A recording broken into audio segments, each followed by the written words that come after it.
Welcome to Ownership Essentials, where we explore practical insights that help real business owners succeed. And today I'm really happy to be here with Charlie Janes. He's a business owner and an executive coach with Focal Point Business Coaching. Among the many services that Charlie offers, he helps leaders build stronger teams, helps them prepare for growth, prepare for succession, or an eventual exit, and many other services as well. Charlie, welcome and thank you for being with me today. Delighted to be here, Scott. Thanks for inviting me. Absolutely.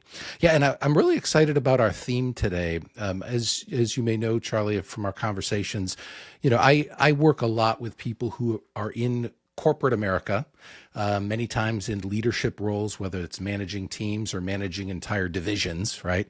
And they are interested in ownership. So our theme today is about going from leading teams to leading a business, what things change and what things don't change, right? So I really appreciate you being here to offer some insights from your experience on this topic today.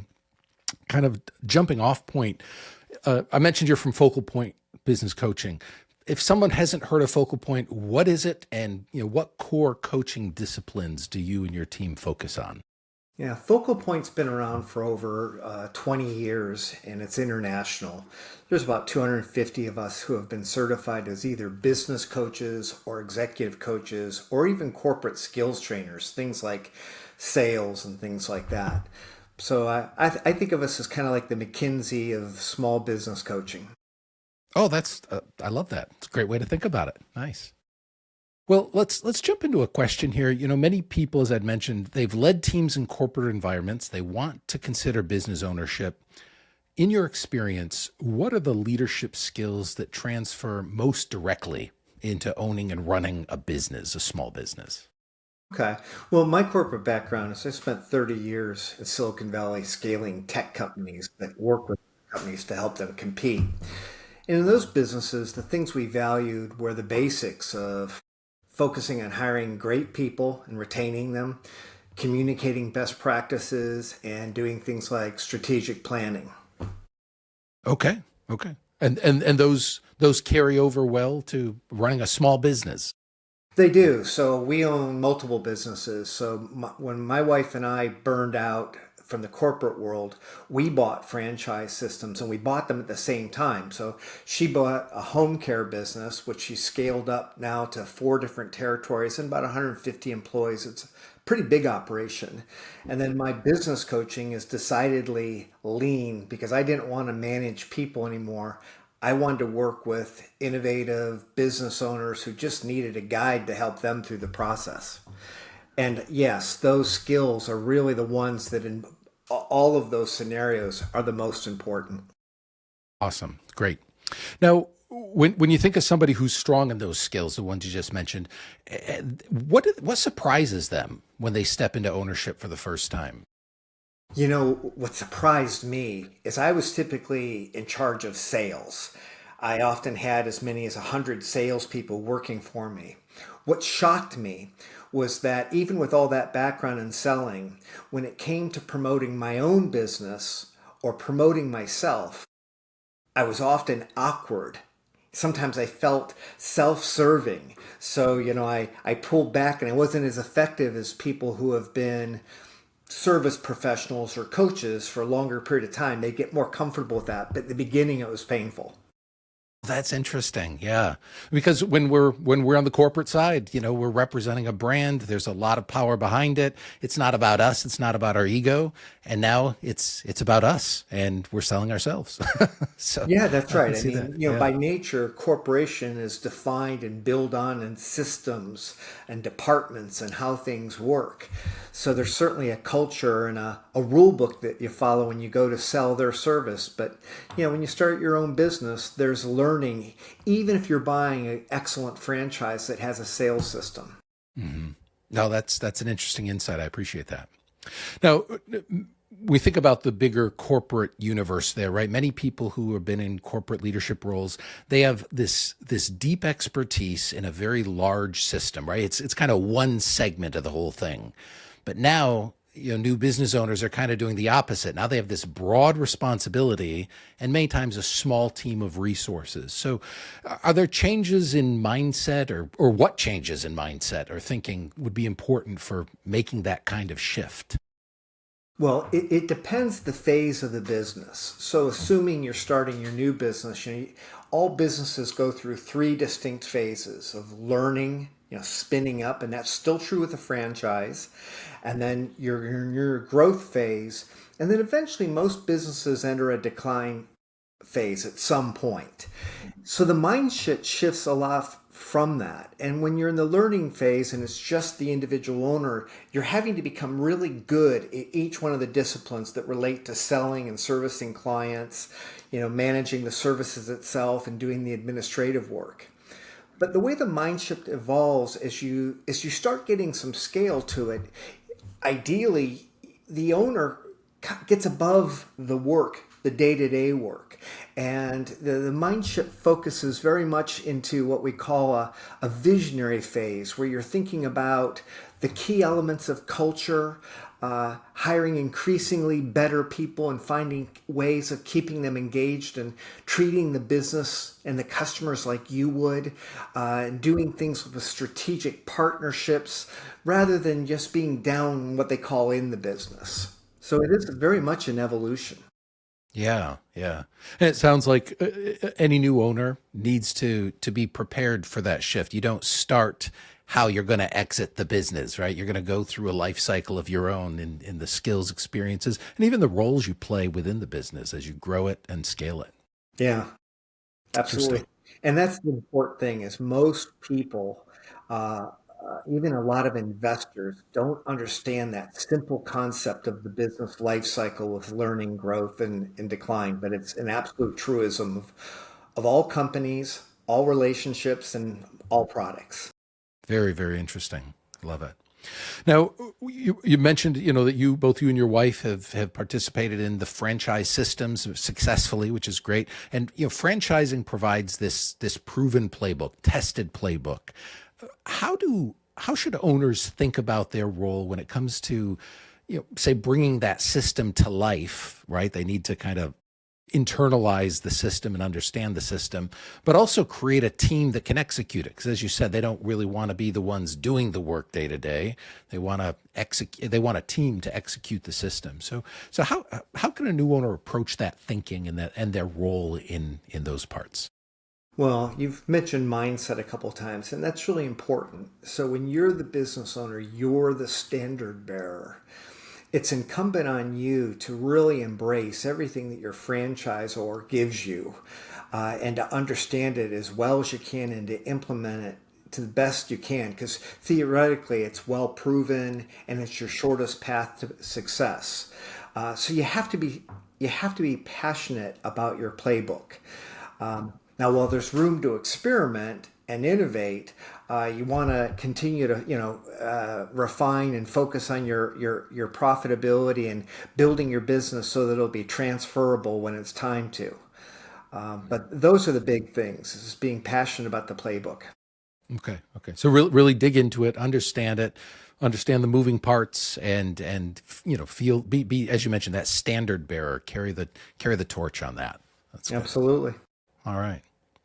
Now, let's shift over to culture for a bit. That's something we talk about a lot in big companies. They always want to maintain their culture. It's very hard when you have thousands of employees, and really large corporations are a bunch of subcultures, really, when you think about it, because each leader kind of brings their own flavor. But it's different though in a small business, isn't it? Right? It's not some inherited culture from a corporate entity. It's something the owner needs to create. So how could you comment a little bit on that? Maybe first of all, why is culture important even in a small business? And how should a new owner think about shaping that culture right from the beginning? Yeah, culture is everything, even in a small business with only a couple employees. The biggest complaint that anybody that has employees makes is that it's so hard to keep the employees aligned and accountable.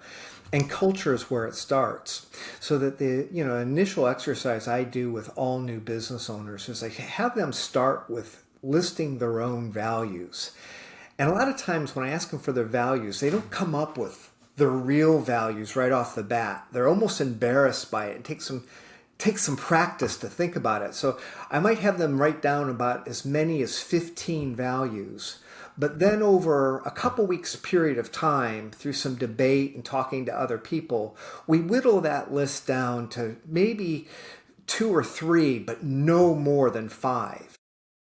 The reason why values are important is that they're the principles that customers use to find you and to decide to do business with you rather than somewhere else.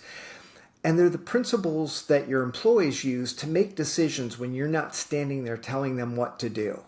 So it's really important to have the values and to be consistent with them and to have them written down and talk about them constantly.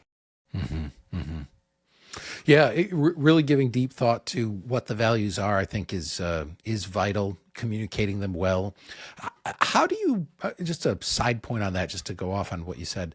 How do you prevent values from just being wall art? Right? What does an owner do so that it's not just a pretty poster? Or how do you really embed that in the business and make it culture as opposed to decoration?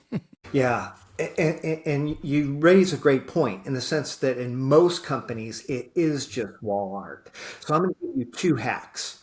The first one is pick a theme every quarter or every month. So if you have three values or five values, just choose one value for a month at least and celebrate that value in all your meetings. And every time you see an employee demonstrating that value, you celebrate it, you point it out. When you see someone not embracing the value, you have a private one-on-one conversation with them. But ultimately, and I use a system called EOS, the Entrepreneur's Operating System, where we work Okay. on getting the right people in the boat. When you find that you have an employee that doesn't really match that value, it's not like you can train them on it. So ultimately, when you have employees that don't match the values, you eventually you let them go because it'll always be um, a little bit of a conflict. Yeah, yeah, that dissonance. Sure. Yeah, Okay. No, I love it. I appreciate that because that is a challenge that every organization has. I don't care if you're small business or large business, is making that translation from values to values based actions and activities, right? So I appreciate that, and that is really the cornerstone of culture is how we demonstrate the values. yeah, and I should mention I promised two hacks. The second hack, That's right. Yes, give us that second hack. I usually have my clients, if they're really passionate about their values, put their values on a card. It could be like a business card size. And maybe on the, on the front you have the values and on the back you might have two or three reasons why people whose values match yours should come and work with you, like a value statement. And I have a couple smaller companies, like a manufacturing company, that they hand those cards out even when they're at a restaurant or at a gas station. When they meet somebody that interacts with them that they really connect with, they say, "Hey, who do you know that thinks like you?" Because I'm always hiring the right people. You always want to hire your employees when you find good people, not just when you have the opening. Because once you find somebody that matches your values, they'll be with you for a long time. Yeah, yeah. Getting the right people on the team is so critical, isn't it? Yeah. Yeah. I like that. That is a good tip. Have a little printed handout and yeah, I think that's excellent. That's very good. Another shift when I think about going from corporate life to business ownership, I think about all the structures that are in place there when it comes to like corporate infrastructure, HR infrastructure, performance management, accountability, and all those things. What are some of the changes that small business owners need to think about now that they don't have those supporting layers? They don't have their HR person, their team lead, employee success person or whatever, and of course, not wanting to complicate their life either. It's not like you want to replicate a large corporate HR department in your small business. So, what are some thoughts about how to tackle that piece? Because it is important, right? Yeah. When I think about this question, the first word that comes to my mind is consistency. When you come from a corporate environment, they've worked hard on being consistent if they've codified what the values are or systems and standard operating procedures. There's a tendency, even when we buy franchises, to go off road a little bit. But consistency is so important. So if you're buying a franchise, start with the standard operating procedures and the basics that the franchise gives you. And if it's values, start with your values, but it's really important that you're consistent with them. If after a period of time you find something's not working, you can make changes, but don't keep changing them. Otherwise, your people will never be aligned and accountable. Mm, that's true. Yeah, if you keep moving the goalposts on them, they won't know when they've scored, right? So yeah, it's good. Okay, no, appreciate that. We think about leadership habits, right? Early on, when a person's starting a business, now they may not have a large team at the beginning, right? They're just ramping up. So, what are some of the habits that new leaders need to take with them into the business that might make the biggest difference in, say, the first 90 days of owning the business? They want to make sure they don't skimp out on, miss, or ignore. Great question. When you started this conversation, you asked me about focal point and focal Hmm. point certification. We have a curriculum of exercises that we take clients through.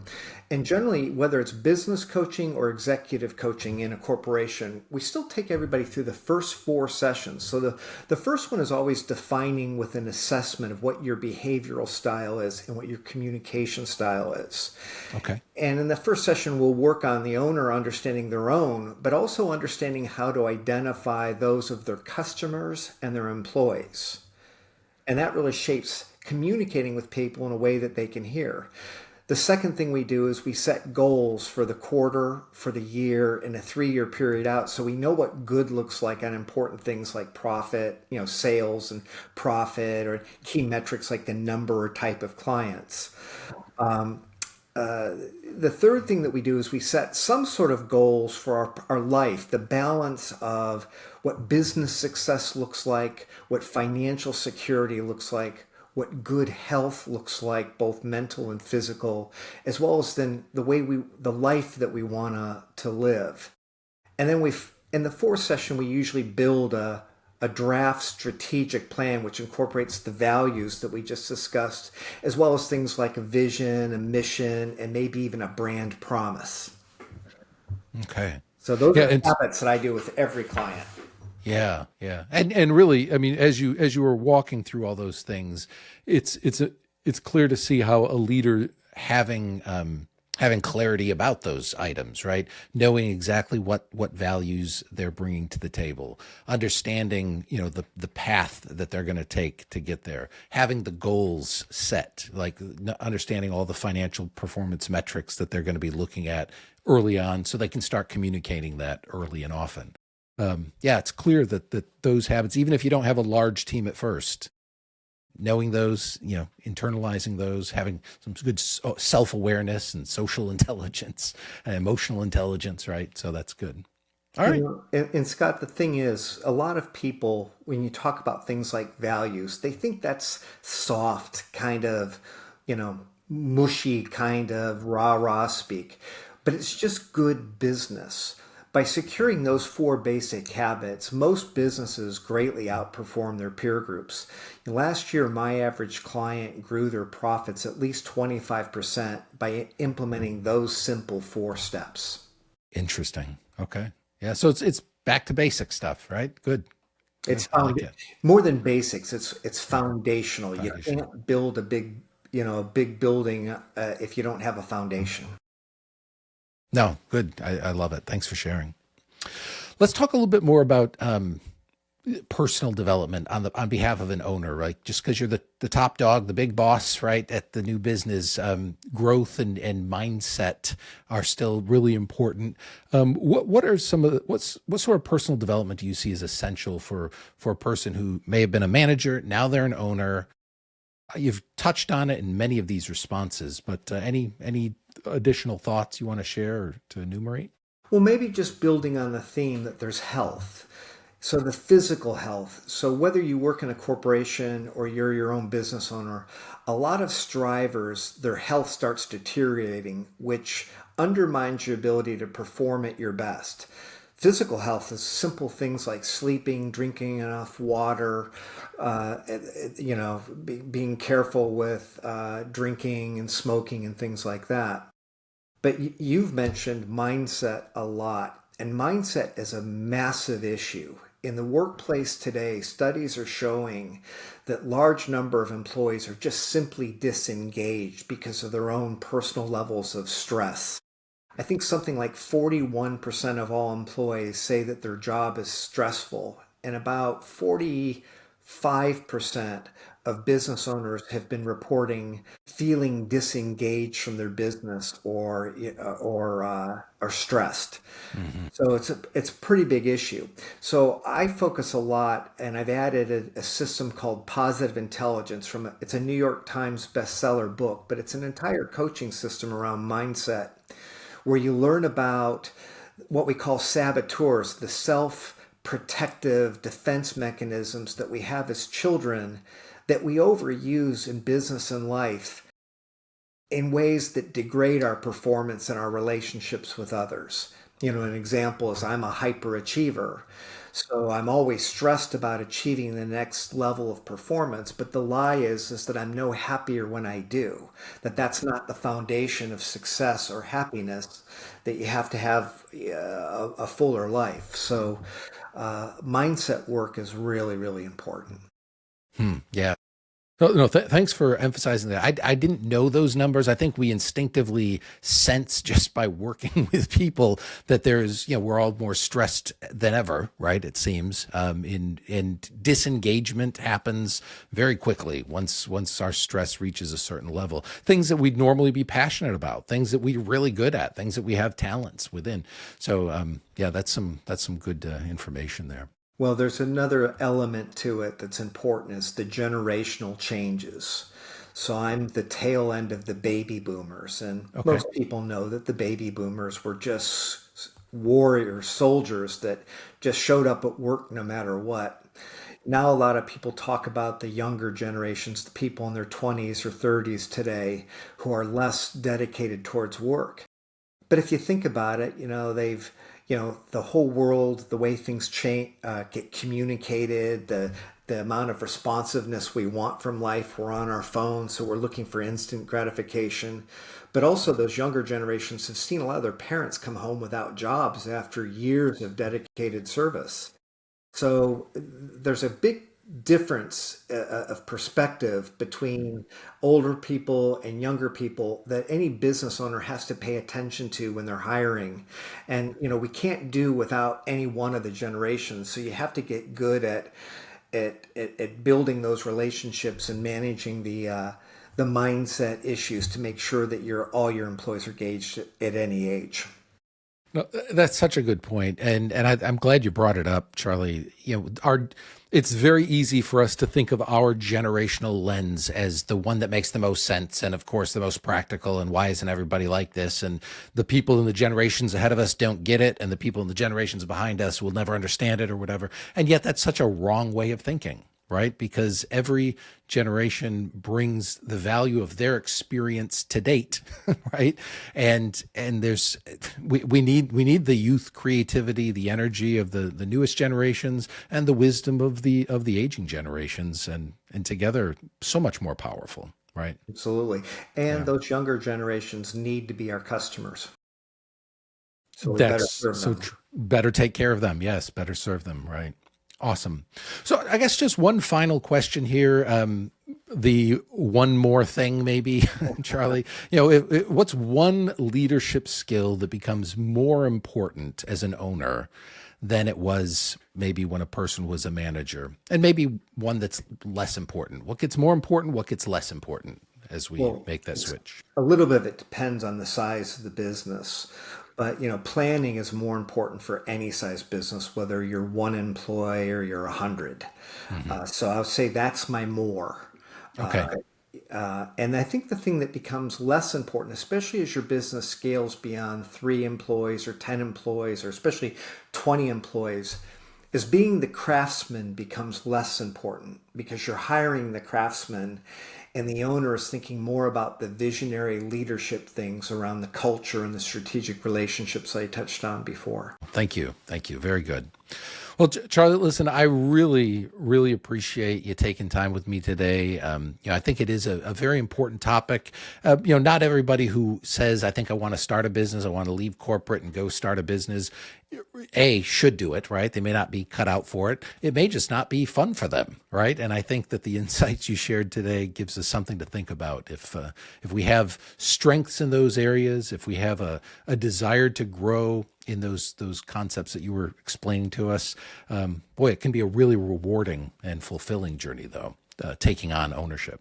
It is. And I think the key is you have to have a great guide. Someone like you, a professional, anybody, a good franchise broker can take you through the process of understanding yourself and understanding your needs and choosing the right plan. But for myself and my wife, we scratch our heads now and we wonder why we waited so long. We've never been happier. That's good news, and I love it. That's great. Well, Charlie, again, really appreciate you sharing your experience. This is exactly the type of insight that I was hoping to share with current business owners who may be watching, and as well as any future aspiring owners. So, thank you for being here. My pleasure. Thanks, Scott.